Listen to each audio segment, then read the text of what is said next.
Important to note the numbers there, because this goes back and has been continued thanks largely to the efforts of the late Gene Prather. Gene conceived this idea, took it to reality, and it's continued every year. And every year we get an outstanding woman of the year. This certainly being no exception. I'd like to introduce Gene's daughter, Sally Ramsey, who is here with us. Sally, where are you seated?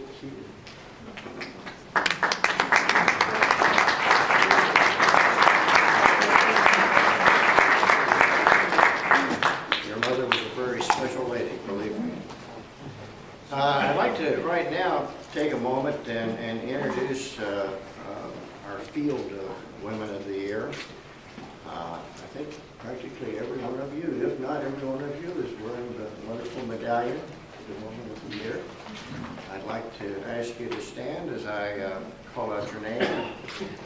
You want to applaud when they stand? Go ahead. Go ahead and applaud. First is Fran Simmermaker. Fran?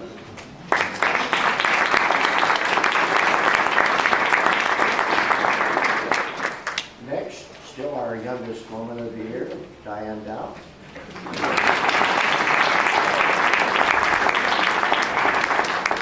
Sorry about that. Ouch. She's just barely. Next is Sarah Kelsey.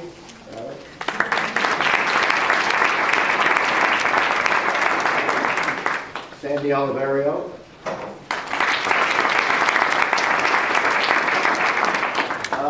Joan Abel said she was going to be here, but I haven't seen her unless she's stuck in someplace. She said me. She has a Oh, name. okay. Well, we certainly wouldn't want her to, go out with that. Next is Virginia Stoner. Virginia.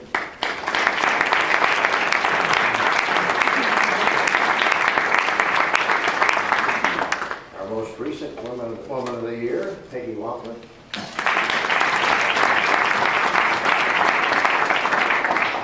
Natalie Roll.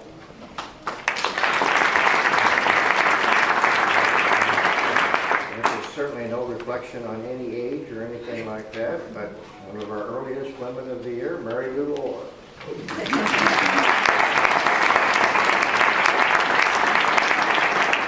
Mary Lou, I think you were the third or? Second. Second, excuse me, second. Never was very good with math.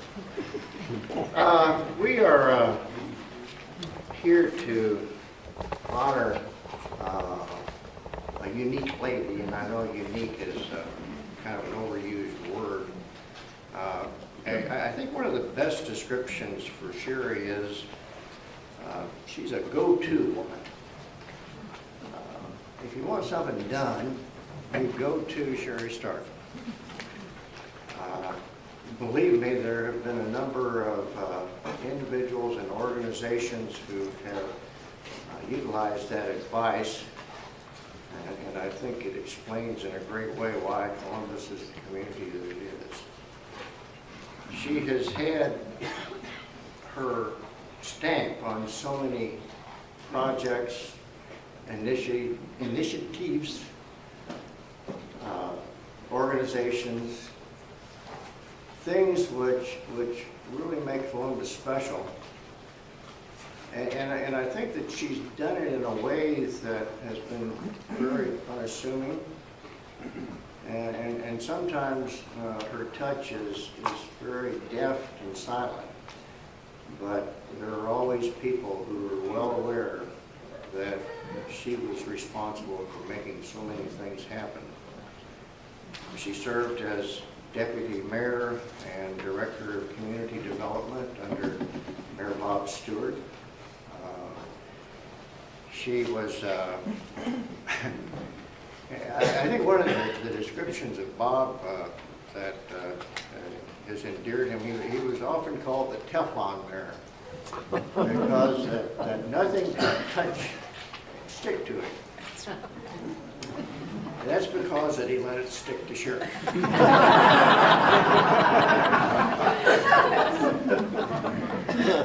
But Bob was one of those people who had this rare ability to convene other people and get them to do things. But he had a magic formula for getting that done. And she's sitting right here.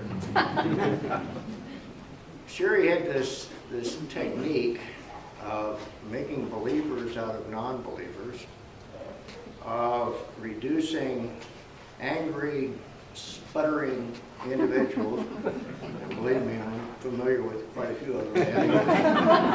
Edit the letters to the editor column. And while not necessarily making them supporters of any effort, has at least acknowledged that she was going in the right direction. I think that she is, and I hate this word, it's something that's required in all of our editorials, but she is a true collaborator. That will be the last time tonight. She's been able to bring people together and to work with them, to give them the feeling of ownership. And I think it's reflected in a lot of the comments that were made by people who nominated her. Let me read a few of these. And for those of you who wrote these things, don't worry, I'm not going to say your name. When she takes on a project, she does it at full speed with the ability to engage all appropriate partners, convene, collaborate, and communicate are words used to describe her special brand of leadership. Next we have her tact and diplomacy encourage people from all backgrounds to work together and build consensus. Another, when I think of one woman in Bartholomew County who meets the criteria of unselfish contributions toward creating a vital community and a high quality of life with an emphasis on long-term activity, hands-on work, and diverse involvement, I think of Sherry Stark. Yet another. She fills the table with those who agree and disagree, bridging the gaps, bringing folks together, creating lasting solutions. All the while, she has that enthusiasm that makes you want to join the cause. And finally, ever the diplomat, Sherry has a unique quality to tell you things you sometimes don't want to hear. Believe me, I'm familiar with that. In a way that is both, in a way that is both honest and non-threatening. On a personal note, some of you may be aware that I'm going to be retiring beginning of next year. And through the 32 years of this program, I've been honored to be a part of it. In fact, I think practically everyone sitting here I've had the honor of introducing as Woman of the Year. And I can think of no better way to wind down a career to join with you in honoring this woman, this friend. Ladies and gentlemen, the 2013 Woman of the Year, Sherry Stark.